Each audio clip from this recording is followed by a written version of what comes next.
ఆ ప్రాంతంలో చనిపోయింది. మీరు ఆ బెత్లెహేమ్ అనే ప్రాంతాన్ని గుర్తు చేసినప్పుడల్లా నా యొక్క తల్లి మరణం నాకు గుర్తు వస్తుంది. నా తల్లి చనిపోయిన ప్లేస్ కాబట్టి ఆ బెత్లెహేమ్ నా దగ్గర తీయొద్దని చెప్పి ఆ యొక్క యోసేపు బెత్లెహేమ్ అనే పేరు తీసేవాడు కాదు. ఇంకా చివరి కుమారుడు ఎవరో, చిన్న కుమారుడు బెన్యామీన్. బెన్యామీన్ గురించి చూస్తున్నప్పుడు తన తల్లి ముఖం ఎలా ఉంటుందో కూడా చూడుకోకుండా ఆ యొక్క బెన్యామీన్ పుట్టిన వెంటనే ఆ యొక్క రాహేల్ చనిపోయింది బెత్లెహేమ్ అనే మార్గంలో. ఇప్పుడు రాహేల్ గురించి చెప్పినప్పుడు కానీ, బెత్లెహేమ్ గురించి చెప్పినప్పుడు కానీ, యోసేపు, బెన్యామీను, యాకోబు వీరందరూ కూడా వారి జీవితంలో సంతోషం అనేది ఏమాత్రం కూడా ఉండేది కాదు.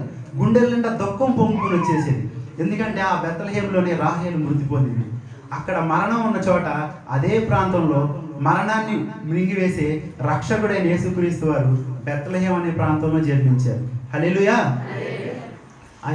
ఆ యొక్క బెన్యామీన్ పుట్టినప్పుడు రాహేల్ ఏమని పేరు పెడుతుంది అంటే బెనోని అని పేరు పెడుతుంది. బెనోని అనే పేరుకి ఏంటి? దుఃఖపుత్రుడు. ఈ కుమారుడు ఎవరంటే దుఃఖపుత్రుడు. ఈ కుమారుడు పుడుతున్నాడు. ఇతన్ని పెంచి పెద్ద చేయాల్సిన నేను కాసేపట్లో నేను చనిపోతున్నాను కాబట్టి తల్లి ముఖం ఎలా ఉంటుందో కూడా కనీసం చూడని ఈ కుమారుడికి వీడు దుఃఖపుత్రుడు అని పేరు పెట్టేసేసి ఆ యొక్క రాహేల్ చనిపోతూ ఉంటుంది. చనిపోతున్నప్పుడు యాకోబు అంటాడు, ఈ కుమారుడు దుఃఖపుత్రుడు కాదు, బెన్యామీన్ అని పెట్టి ఆ పేరు మార్చి బెన్యామీన్ అని పేరు పెడతాడు. బెన్యామీన్ అంటే ఏంటి? కుడి చేతి పుత్రుడు. యేసుక్రీస్తు వారు తండ్రి అయిన దేవుడికి కుడి చేతి పుత్రుడు. ఏ బెత్లెహేములో అయితే ఆ యొక్క బెన్యామీన్ తల్లి లేనివాడిగా యాకోబు తన జీవితంలో ప్రేమించిన భార్యను పోగొట్టుకున్నాడో, అదే బెత్లెహేములో కుడి చేతి తండ్రి అయిన దేవుడికి కుడి చేతి పుత్రుడిగా పిలువబడే రక్షకుడు 2000 సంవత్సరాల క్రితం అదే బెత్లెహేం ఎంచుకున్నాడు.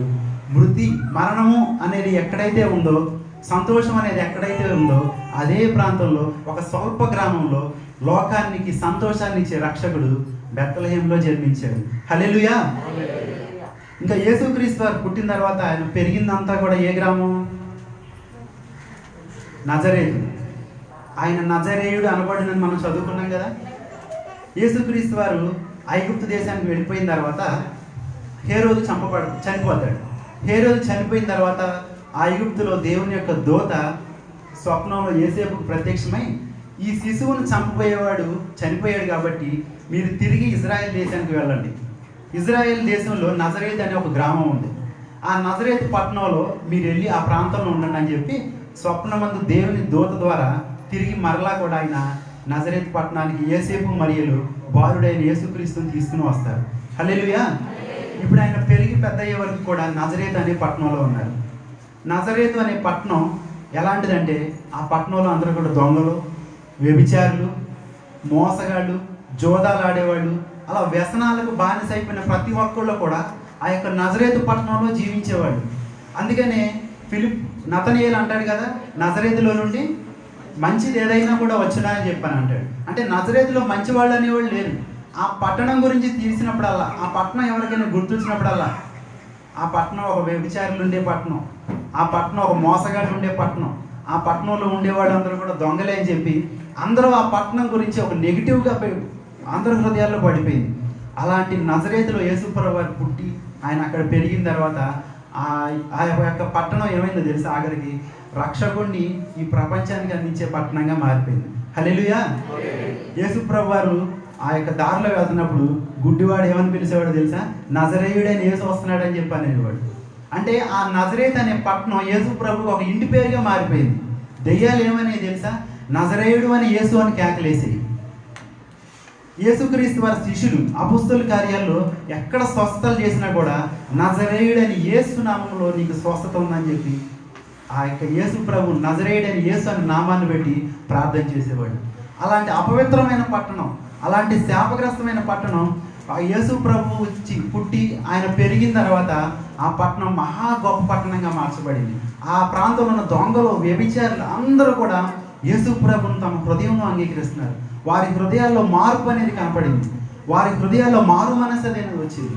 వారి హృదయాల్లో పాపక్షమాపణ వచ్చింది. అందరూ కూడా యేసు ప్రభుని నజరేయుడు అని యేసు, నజరేయుడు అని యేసు అని అప్పటి వరకు అపవిత్రంగా పిలువబడే ఆ పట్టణాన్ని గొప్ప పట్టణంగా మార్చారంట. హల్లెలూయా. ఈ నజరేత్ అనే పట్టణం గురించి పాత నిబంధనలో ఉంటుంది. 1 రాజులు 9వ అధ్యాయం 12వ వచనం 11 నుంచి చదువుకున్నాం. 1 రాజులు 9:11. సొలొమోను గలిలయ దేశమందున్న 20 పట్టణములను హీరాముకు అప్పగించెను. హీరాము సొలొమోను తనకిచ్చిన పట్టణములను చూచుటకు తూరు నుండి రాగా అవి అతని దృష్టికి అనుకూలమైనవిగా కనపడలేదు గనుక, నా సహోదరుడా, నీవు నాకు ఇచ్చిన ఈ పట్టణములు ఏ పాటివనెను? నేటి వరకు వాటికి కాబూల్ అని పేరు. సరిపోతుంది. కింద చూడండి, కాబూల్ అనే కాడ ఏముంది? నిష్ప్రయోజనము. ఇప్పుడు సొలొమోనుకి ఈ తూరు రాజైన హీరాము దేవుని మందిరం కట్టుకోవడానికి దేవదారు మానులు, సరళ మానులు, బంగారం చాలా సహాయం చేస్తాడు. చేసిన తర్వాత అతను చేసిన సహాయానికి ప్రత్యుపకారంగా ఈ సొలొమోను ఏం చేస్తాడంటే, ఆ తూరు రాజుని పిలిచి గలిలయ దగ్గర ఉన్న యొక్క 20 పట్టణాలని ఆ యొక్క తూరు రాజైన హీరాముకి బహుమానంగా ఇస్తాడు. బహుమానంగా ఇస్తే ఆ తూరు రాజు హీరాము సంతోషించాడా? నా సహోదరుడా, నీవు నాకు ఇచ్చిన ఈ పట్టణంలో ఏ పాటివనెను? అంటే ఇవన్నీ ఏ పాటి? 20 పట్టణాలు ఇస్తే ఎవరైనా ఎంత సంతోషం అసలు? 20 గ్రామాలు కాదు, 20 పట్టణాలని బహుమానంగా అతనికి ఇచ్చి, ఈ ప్రాంతం అంతా నీదే, ఈ ప్రాంతం మీద అధికారం అంతా నీదే అని చెప్పి సొలొమోను బహుమానంగా ఇస్తే, ఆ తూరు రాజైన హీరాము ఈ 20 పట్టణాలను చూసి ఇవన్నీ ఏ పాటివి, ఇవి చూస్తే నాకు అంత ఏం నచ్చట్లేదు అని చెప్పేసి అన్నాడంట. ఆ 20 పట్టణాల్లో ఒకటే ఈ యొక్క నజరేతు పట్టణం. అంటే ఇది నిష్ప్రయోజనమైన పట్టణం. పాత నిబంధనలో ఎందుకు ఉపయోగం లేని ప్రాంతం అది. ఆ ప్రాంతంలో మంచి అనేది ఏదీ లేదు. అలాంటి మంచి అనేది ఏదీ లేని ఆ ప్రాంతాన్ని యేసు ప్రభువారు ఎంచుకున్నారండి. హల్లెలూయా. ఆ ప్రాంతాన్ని సంతోషంగా మార్చడానికి వచ్చారు. యేసు ప్రభువారు బెత్లెహేంలో జన్మించింది ఎందుకు? బెత్లెహేంలో రాహేలు మృతి పొందింది. బెత్లెహేం గురించి వచ్చినప్పుడల్లా కూడా ఆ యొక్క యాకోబు కుటుంబీకులు ఎంతగానో తమ హృదయాల్లో దుఃఖాన్ని పొందుకునేవాడు.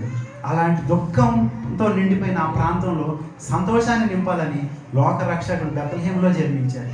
ఆయన పెరిగిందంతా కూడా నజరేతులో అంతా కూడా పాపంతో నిండిపోయిన పట్టణం, ఉపయోగం లేని పట్టణం, నిరుపయోగంగా మారిపోయింది. వారిని చూసినప్పుడల్లా కూడా వాళ్ళని రక్షించేవారు ఎవరో లేరు కదా అని చెప్పేసి అందరూ కూడా బాధతోనూ దిగులుతోనే ఉండేవాడు. అలాంటి ప్రాంతాన్ని ఎంచుకుని యేసుప్రభువు వారు ఆ ప్రాంతం అంతా కూడా నిత్య సంతోషాన్ని, నిత్య ఆనందాన్ని నింపారు. హల్లెలూయా.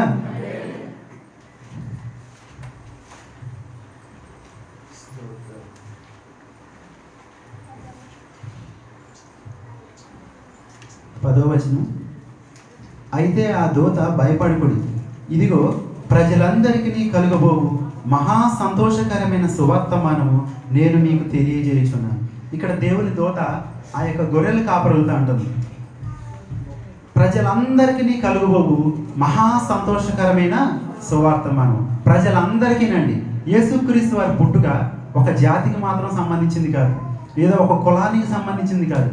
ఆయన యూదా గోత్రంలో ఇశ్రాయేలు జాతిలో జన్మించారు. అలాగని చెప్పి ఆయన ఇశ్రాయేలుకే దేవుడు అని చెప్పి అందామనంటే ఇశ్రాయేలుకి ఏమాత్రం దేవుడు కాదండి. ఆయన భూమి మీద నాసికా రంధ్రంలో జీవవాయువు ఉన్న ప్రతి బిడ్డకు కూడా, వారు హిందువులైనా, ముస్లిం సహోదరులైనా, వారు అన్యులుగా పిలువబడే వాళ్ళైనా, వాళ్ళు ఆఖరికి నరమాంస భక్షకులుగా పిలువబడే వాళ్ళైనా, ప్రతి ఒక్క బిడ్డకి కూడా ఆయన ప్రజలందరికీ కూడా రక్షించుకోవడానికి యేసుక్రీస్తు వారు వచ్చారండి. ఆయన ద్వేషించే వాళ్ళని ప్రేమించారు, ఆయన కొరడాలతో కొట్టిన వాళ్ళని ప్రేమించారు, ఆయన గాయపరిచిన వారిని క్షేమించారు, ఆయన మీద దోషణ మాట్లాడిని ప్రేమించారు. అందరినీ కూడా రక్షించాలని చెప్పి ప్రజలందరికీ కూడా యేసు ప్రభు యొక్క పుట్టుక మహా సంతోషకరమైన సువార్తమానం. మామూలు సంతోషం కాదండి. ఈ లోకంలో మనుషులకి సంతోషాన్ని ఇచ్చే చాలా ఉన్నాయి. మనుషులు సంతోషం కావాలని చెప్పేసి ప్రతి మనిషి కోరుకుంటాడు. ఏ మనిషి కూడా నేను దుఃఖంగా ఉండాలి, నేను బాధగా ఉండాలని చెప్పి ఏ మనిషి కూడా కోరుకోడండి. ఎలాంటి వ్యక్తి అయినా కూడా ఈ రోజు లెగిసింది మొదలుకొని నేను నిద్రపోయే వరకు కూడా ఈ దినమంతా కూడా నా జీవితం సంతోషంగా ఉండాలనుకుంటారు. కొంతమంది సంతోషంగా ఉండాలని చెప్పి తమకి ఇష్టమైన వాళ్ళ ఫోటోలు పెట్టుకుని చూసుకుంటారు. ఉదయం లేవగానే వీళ్ళ ఫోటో చూస్తే ఈ రోజంతా కూడా నాకు కలిసి వస్తుంది. వీరి యొక్క ఫోటో చూస్తే, లేదా నాకు కొడుకు ఫోటోనో, లేదా నేను ఎంతగానో ప్రేమించే నా యొక్క కూతురు ఫోటోను చూసుకుంటే ఈ రోజంతా నాకు బాగా కలిసి వస్తుంది, నేను చేసే పనిలో మంచి లాభం వస్తుంది, నేను సంతోషంగా ఉంటానని చెప్పేసి అందరూ అనుకుంటారు. కొంతమంది వినోదాల్లో ఉంటే తమకు సంతోషం కలుగుతుందని చెప్పి ఆ రోజంతా వినోదాల్లో ఉంటా చాలా సంతోషంగా ఉన్నామని అనుకుంటారు. కానీ ఆ త్రాగిన మత్తు ఎప్పుడైతే దిగిపోయిందో మరలా కూడా బాధే వాడికి గుర్తు వస్తుంది. రెట్టింపు బాధనే మిగులుస్తుంది తప్ప ఈ లోకంలో ఇచ్చే సంతోషం ఏది కూడా శాశ్వత సంతోషాన్ని ఏది కూడా దయచేయదండి. కానీ యేసుప్రభు వారు ఇచ్చే సంతోషం ఎలాంటిదంటే ఇక్కడ రాయబడి ఉంది కదా, మహా సంతోషకరమైన సువార్తమానం అని అంటారు. మహా సంతోషం, ఎప్పటికీ ఉండే సంతోషం. యేసుప్రభు వారు అంటారు, ఈ సంతోషాన్ని ఎవ్వరు కూడా మీ వద్ద నుంచి తీసేయలేరని చెప్పని అంటారు. అంటే ఈ సంతోషం కనుక ఒకసారి మన హృదయంలోకి వచ్చిందంటే ఈ లోకంలో దొంగలైనా ఎవరు కూడా, ఎంత గొప్ప గొప్ప పేరు మోసిన వాళ్ళైనా కూడా మన హృదయంలో ఒకసారి ఈ సంతోషం వచ్చినట్లయితే ఏ ఒక్కరు కూడా తీసేయలేరు. హల్లెలూయా. ఒకసారి ఒక తల్లి తన కుమారుడిని ఎంతగానో ప్రేమించింది. తండ్రి లేడు, ఆ కుమారుడికి ఏదైతే కావాలో ఆ కుమారుడికి కావాల్సిన ప్రతి ఒక్కటి కూడా కొనిస్తా ఉంది. ఆ కుమారుడికి 10 సంవత్సరాలు వచ్చినాయి. ఇలాగే ఒకసారి క్రిస్మస్ పండుగ వస్తే ఆ క్రిస్మస్ పండుగకి ఆ కుమారుడికి కావాల్సిన బహుమతులన్నీ కొనిచ్చింది. కొత్త బట్టలు కొనిచ్చింది, తను ఆడుకోవటానికి బొమ్మలు కొనిచ్చింది, ఒక కొత్త సైకిల్ కొనిచ్చింది, రకరకాల తినేవన్నీ కూడా కొనిచ్చింది. ఆ రోజు ఆ కుమారుడు ఎంతో సంతోషంగా ఉన్నాడు. అమ్మ, నా జీవితంలో ఈ రోజు ఉన్నంత సంతోషం ఇంకెప్పుడూ లేనమ్మా, ఎంత సంతోషంగా ఉన్నానంటే ఈరోజు మాటల్లో చెప్పలేనంత సంతోషంగా ఉన్నానమ్మా అని చెప్పి తల్లిని ఎంతగానో పొగుడుతున్నాడు. అప్పుడు ఆ తల్లి అంటది, నీకు 18 సంవత్సరాలు వచ్చిన తర్వాత నేను నీకు ఒక బహుమానాన్ని ఇస్తాను. ఆ బహుమానం దాన్ని మించిన కంటే ఇంకా సంతోషం ఇంకేది లేదు. ఆ బహుమానం పొందుకున్న తర్వాత ఈ లోకంలో నీకు ఏది ఇచ్చినా కూడా దాన్ని మించిన సంతోషం ఇక రాదని చెప్పేసి ఆ తల్లి ఆ కుమారుడికి చెప్తుంది. ఆ కుమారుడు అడుగుతాడు, 18 సంవత్సరాల వరకు నేను ఆగలేనమ్మా, ఆ బహుమానం ఏంటో నాకు ఇప్పుడే చెప్పు నువ్వు అని చెప్పేసి ఆ కుమారుడు తల్లిని అడుగుతాడు. లేదు నాన్న, 18 సంవత్సరాలు నువ్వు వెయిట్ చేయాల్సింది. ఆ బహుమానాన్ని నువ్వు పొందుకోవాలంటే నీకు తప్పనిసరిగా 18 సంవత్సరాలు రావాలి. ఈ లోపు ఇంకా 8 సంవత్సరాలు ఉంది కదా, ఈ 8 సంవత్సరాల్లో నీకు ఈ లోకంలో ఏది కావాలన్నా అడుగు, నీకు ఏది కావాలన్నా నేను నీకు కొనిస్తాను. ఒక బైక్ కావాలన్నా కొనిస్తాను, ఇంకా ఈ లోకంలో నీకు ఎటన్నా ఒక టూర్ వెళ్దామన్నా తీసుకెళ్తాను, ఏదైనా ఇస్తాను.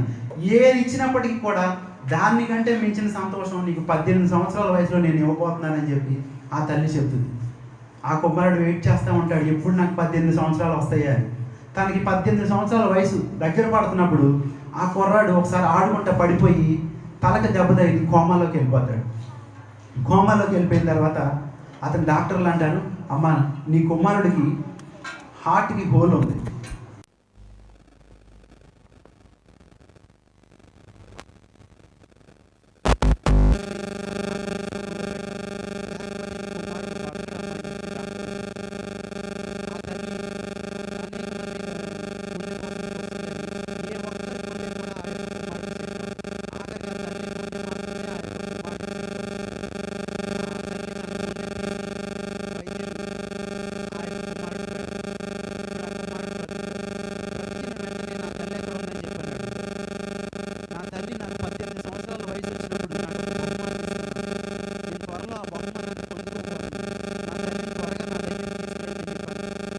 తల్లి ఒక రాసి చివరికి సారి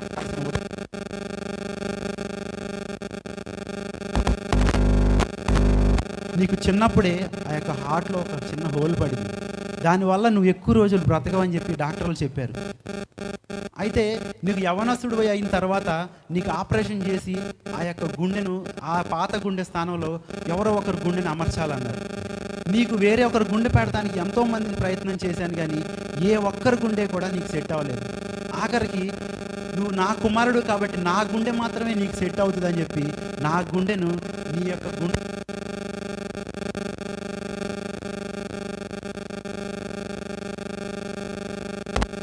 సారిగా రాసిన ఉత్తరం చూడంగానే ఆ కుమారుడు ఎంతగానో ఏడుస్తాడు.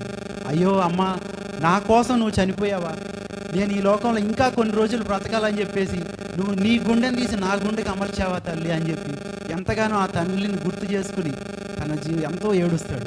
అప్పుడు అర్థమవుతుంది, తల్లి గొప్ప బహుమానాన్ని ఇస్తానంది కదా 18 సంవత్సరాల వయసులో, ఆ బహుమానం ఇదే నాన్న, నీకు చనిపోవాల్సి నీకు మరలా ఇంకొక జీవితాన్ని ఇచ్చాను. అంటే ఆ రోజుతో ఆ కుమారుడి జీవితం ఎండ్ అయిపోవాలి, కానీ ఆ తల్లి యొక్క గుండె ఆ కుమారుడికి జీవాన్ని పోసింది. హల్లెలూయా. యేసుక్రీస్తు వారి పుట్టుక మానవాళ్ళందరికీ సంతోషాన్ని ఇచ్చిందండి. ఆయన యొక్క మరణం మనకి జీవాన్ని పోసింది. ఆ యేసుక్రీస్తు వారు మన స్థానంలో మరణించకపోయినట్లయితే మనమందరం మరణించాల్సిన వాళ్ళు. కానీ ఆయన ఈ లోకానికి వచ్చింది, ఆయన మరణించి తిరిగి లేచి ఆయన మనస్థానంలో మరణించి మనల్ని కూడా తిరిగి లేచిన తర్వాత ఆయనతో యుగయుగాలు ఉండే ఆ నిత్య రాజ్యానికి మనం తీసుకెళ్లాలని చెప్పి ఆ నిత్య సంతోషాన్ని మనకి ఇవ్వడానికి యేసుక్రీస్తు వారు ఈ లోకానికి జన్మించారు. అదేనండి క్రిస్మస్. హల్లెలూయా. ప్రజలందరికీ కలుగబోవు మహా సంతోషకరమైన సువార్తమానం మీకు తెలియజేయుచున్నారని చెప్పి దేవదూతలు చెప్తున్నాడు. ఇది మహా సంతోషం. ఈ లోకంలో ఎన్ని సంతోషాలు ఉన్నప్పటికీ కూడా యేసుక్రీస్తు ఇచ్చే సంతోషం అది నిజమైన సంతోషం, నిత్య సంతోషం. మనం ఆ సంతోషాన్ని పొందుకునేవారిగా ఉండాలి. 11వ వచనం, దావీదు పట్టణమందు నేడు రక్షకుడు మీ కొరకు పుట్టి ఉన్నాడు, ఈయన ప్రభు అయిన క్రీస్తు. ఏ పట్టణంలో పుట్టారండి యేసు ప్రభు వారు? బెత్లెహేము. బెత్లెహేమును ఏమని పిలుస్తున్నారు? దావీదు పట్టణం అంటున్నారు. అంటే దావీదు పుట్టింది పెరిగింది అన్నీ కూడా బెత్లెహేములోనే. మత్తయి సువార్త ప్రారంభ వాక్యం ఏంటి? అబ్రహాము కుమారుడగు దావీదు కుమారుడైన యేసుక్రీస్తు వంశావళి అని చెప్పి మత్తయి సువార్త కొత్త నిబంధన ప్రారంభమే ఎవరిని గుర్తు చేసుకుంటున్నాడు దేవుడు? అబ్రహాముని, ఆ తర్వాత దావీదుని, ఇద్దరినే గుర్తు చేసుకున్నాడు దేవుడు. అంటే పరిశుద్ధాత్మ దేవుడు, చాలామంది భక్తులు ఉన్నారు. మూలపితృడైన ఆదాము ఉన్నాడు కదా, ఆదాము కుమారుడగు అబ్రహాము కుమారుడగు దావీదు కుమారుడైన యేసుక్రీస్తు వంశావళి అని రాయలా.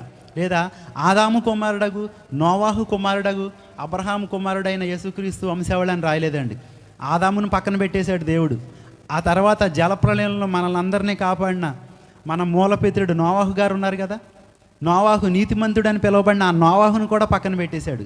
ఇప్పుడు కొత్త నిబంధన రాయటానికి ముందుగా దేవుడు ఎవరిని తీసుకొచ్చాడంటే అబ్రహాముని తీసుకొచ్చాడు. ఎందుకు అబ్రహాముని తీసుకొచ్చాడంటే అబ్రహాము ఒక విశ్వాస వీరుడు, నీతిమంతుడు, నిందారహితుడు, దేవుని కోసం తన జీవితాన్ని త్యాగం చేసుకున్న వ్యక్తి. ఆ యొక్క అబ్రహాము ఆ యొక్క ఊరు అనే దేశంలో, ఆ కల్దీయుల దేశంలో ఉన్నప్పుడు తన విగ్రహారాధికుడిగా జీవిస్తున్నాడు. తన దేవుడు ఒక్క మాట మాట్లాడితే తన తల్లిదండ్రులను విడిచిపెట్టాడు, తన జాతిని విడిచిపెట్టాడు, తను నమ్మిన సిద్ధాంతాలు విడిచిపెట్టాడు.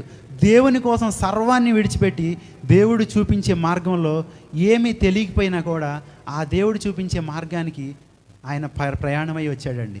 అందుకనే దేవుడు కొత్త నిబంధన ప్రారంభంలోనే అబ్రహాము కుమారుడు అని చెప్పి అబ్రహాముని గుర్తు చేసుకుంటున్నాడు.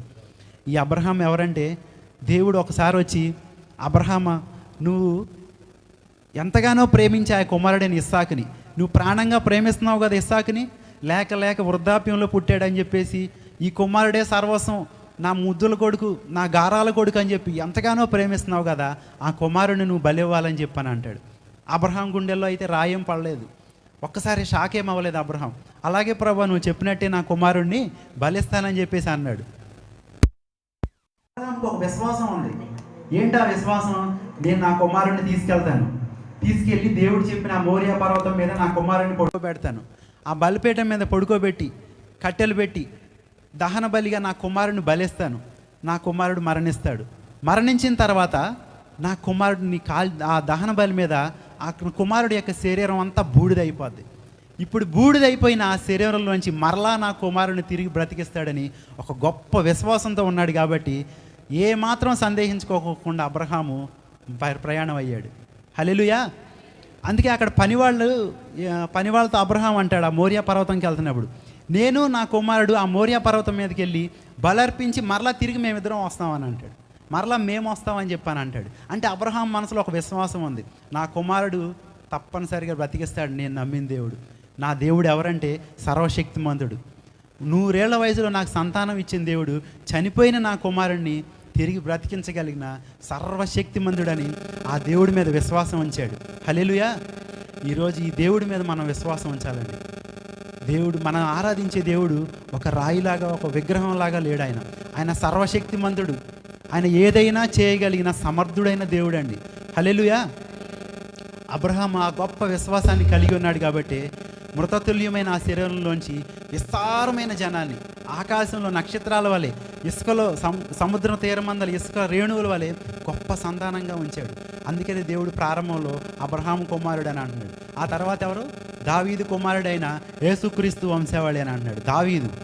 దావీదు గురించి దేవుడు ఏమని అంటాడంటే, దావీదు నా హృదయానుసారుడైన మనుషుడు అంటాడు. అంటే దేవుని హృదయం ఎలాంటిదో దావీదు హృదయం కూడా అలాంటిదే. దేవుడు ఎలాగైతే ఆలోచిస్తున్నాడో ఈ దావీదు కూడా అలాగే ఆలోచిస్తున్నాడు. అందుకే సౌలుకి ఆయన కృపను తీసేశాడు, దావీదు దగ్గరికి వచ్చేసరికి నీ సంతానాన్ని నిత్యము నీ సింహాసనం మీద నీ పిల్లలు ఉంటారని చెప్పి ఆశీర్వదిస్తాడు. నిత్యము నీ సింహాసనం మీద నీ కుమారులే కూర్చుంటారని చెప్పి దావీదుతో దేవుడు అంటాడు. అందుకనే జక్కయ్య ఇంటికి యేసుప్రభు వారు వచ్చినప్పుడు జక్కయ్యని ఏమంటాడంటే, ఇతడును అబ్రహాము కుమారుడు అని చెప్పి అబ్రహాముని గుర్తు చేసుకున్నారు. తర్వాత దావీదు గురించి గుడ్డివాళ్ళు ఏమంటారంటే, ఇతను దావీదు కుమారుడా మమ్మల్ని కరుణించని కేకలేస్తారు. అందుకే ఇక్కడ కూడా మనం చదువుకున్న మాటలో, ఈ దావీదు పట్టణమందు నేడు రక్షకుడు మీ కొరకు పుట్టి ఉన్నాడు. యేసుప్రభు రక్షకుడుగా మన కోసం పుట్టారండి. యెషయా గ్రంథంలో ఉంటుంది, సంరక్షకుడు లేకపోవుట ఆయన చూచెను, మధ్యవర్తి లేకపోవుట ఆయన చూచి ఆశ్చర్యపడునని చెప్పాను ఉంటుంది.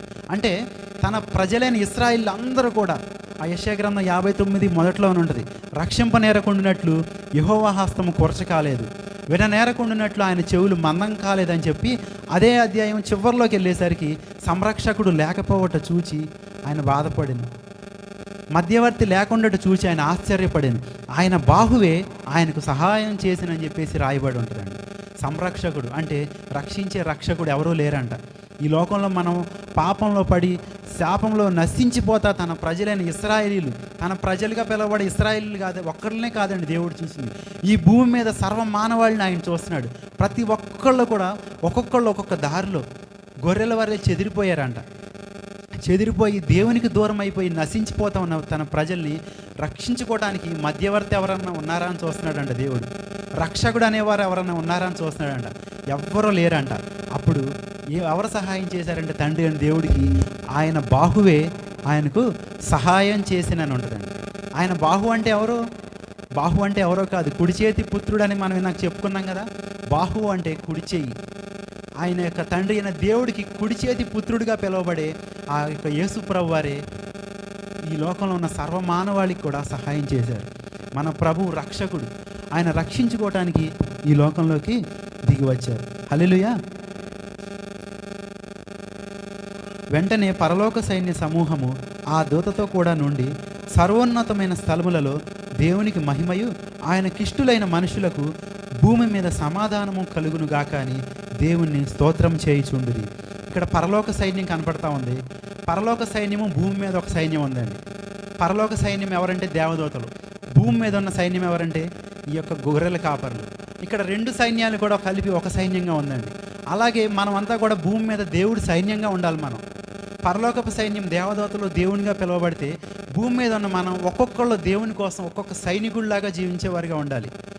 క్రీస్తు సైన్యంలో మనమందరం కూడా పాలిభాగం పొందేవారిగా ఉండాలి. ఇజ్రాయెల్ దేశంలో ఎవరన్నా జన్మించినట్లయితే ఆ యొక్క స్త్రీ కానీ పురుషుడు కానీ తప్పనిసరిగా 2 సంవత్సరాలు సైన్యంలో పనిచేయాలండి. సైన్యంలో పనిచేయకపోతే వారికి ఉద్యోగం కానీ ఏమీ ఉండదు. అలాగే మనం కూడా దేవుని సైన్యంలో పనిచేసేవారిగా ఉండాలి. దేవుని సైన్యంలో పనిచేయటం అంటే ఆయన రాజ్యాన్ని మనం కట్టేవారిగా ఉండాలండి. దేవుని యొక్క రాజ్యాన్ని నిర్మించి ఆయన రాజ్యం వ్యాప్తి చెందేలాగా ఉండాలి. ఆయన సరిహద్దులు మనం విశాలపరచడానికి మనమంతుగా మనం ప్రయాసపడేవారిగా ఉండాలండి. హల్లెలూయా. 12వ వచనంలో, ఒక శిశువు పొత్తిగుడ్డలతో చుట్టబడి ఒక తొట్టెలో పడుకొని ఉండటం మీరు చూచెదరని వారితో చెప్పింది. ఇక్కడ శిశువు అని కనపడుతుంది. యేసుప్రభు వారిని గురించి ఇక్కడ శిశువు అని ఉంది. శిశువు అంటే యేసుప్రభు వారు ఒక చంటి బిడ్డగా మనం అనుకోవద్దు. ఆయన గురించి దానియేలు గ్రంథంలో రాయబడి ఉంటుంది, ఆయన మహావృద్ధుడైన దేవుడు అని ఉంటుందండి. యేసుప్రభు వారు ఎవరు? పురాతన కాలం నుంచి ఉన్న దేవుడు, శాశ్వత కాలం నుంచి శాశ్వత కాలం వరకు కూడా ఎప్పటికీ ఉండే దేవుడు, మనం ఆరాధించే దేవుడు. ఆ యొక్క శిశువు మన హృదయాల్లో జన్మించాలి. ఆయన ఎప్పుడో బెత్లెహేంలో జన్మించేశారు. ఆయన ఒక పసిబాలుడిగా మనం ఊహించుకోవద్దు. కానీ ఈ శిశువు కనుక మన హృదయంలో పుట్టినట్లయితే మన హృదయంలో నిత్యము సంతోషం ఉంటుంది. ఈ శిశువు మనసు ఎలాంటిదంటే పరిశుద్ధుడైన దేవుడు, కల్మషం లేని దేవుడు. పేతురు యేసుప్రభు వారి సేవనంతా పాడు చేశాడు. యేసుప్రభు వారు అవసరం లేదని చెప్పి విడిచిపెట్టి వెళ్ళిపోయాడు. అయినప్పటికీ కూడా ఈ శిశువు లాంటి యేసుప్రభు నశించిపోతున్న పేతుర్ని, తప్పిపోయిన పేతుర్ని వెదకి రక్షించాడు. మరలా తన కుమారుని తిరిగి తన చెంతను చేర్చుకున్నాడు. మనం ఆరాధించే దేవుడైన యేసుప్రభు వారు ఈ శిశువు మన హృదయాల్లో జన్మించినట్లయితే మన హృదయాల్లో ఏముంటుంది? నిత్య ఆనందం ఉంటుంది, నిత్య సంతోషం మనకు ఉంటుంది. ఆ నిత్య ఆనందాన్ని, నిత్య సంతోషాన్ని ఇంకా చివరిలో ఉంది కదా, భూమి మీద సమాధానం కలుగును గాక అని అంటే మన హృదయాల్లో సమాధానం ఉండాలండి. యేసుక్రీస్తు ఈ లోకానికి వచ్చిన కారణం మనకు స్వస్థతలు ఇవ్వటానికి కాదు, ఏదో ఈ లోకంలో డబ్బున్న వాళ్ళుగానో గొప్ప వాళ్ళుగానో చేసేద్దామని కాదు. కానీ మన హృదయాల్లో శాంతి, సమాధానము, ఆ యొక్క నిత్య సంతోషం మనకి ఇవ్వాలని ప్రభు అయిన యేసుక్రీస్తు వారు ఈ లోకంలో 2000 సంవత్సరాల క్రితం జన్మించారు. ఆ యొక్క ప్రభువుని మన హృదయంలో చేర్చుకుని ఈ నిత్య సంతోషాన్ని ఈ ఒక్క రోజుకు మాత్రం కాదు కానీ సంవత్సరాది మొదలుకొని సంవత్సరం అంతం వరకు కూడా మన హృదయాల్లో ఆ నిత్య సంతోషాన్ని కలిగి ఉండి ఆయన బిడ్డలుగా మనం జీవిస్తూ ఆయన సైన్యంలో మనం కూడా ఉన్నామని చెప్పి ఆయన సైన్యంలో మనం ఉంటా ఆయన రాజ్యాన్ని కట్టేవారిగా ఉంటూ అనేక మందికి దేవుని వార్తను ప్రకటిస్తా జీవించే కృప సంఘంలో ప్రతి ఒక్క బిడ్డగా ఉండే కృప దేవుడు దయచేయునుగాక. ఆమేన్. ఆహా ఆనందమే మహా సంతోషమే క్రీస్తు పుట్టినిలలో. ఆహా ఆనందమే మహా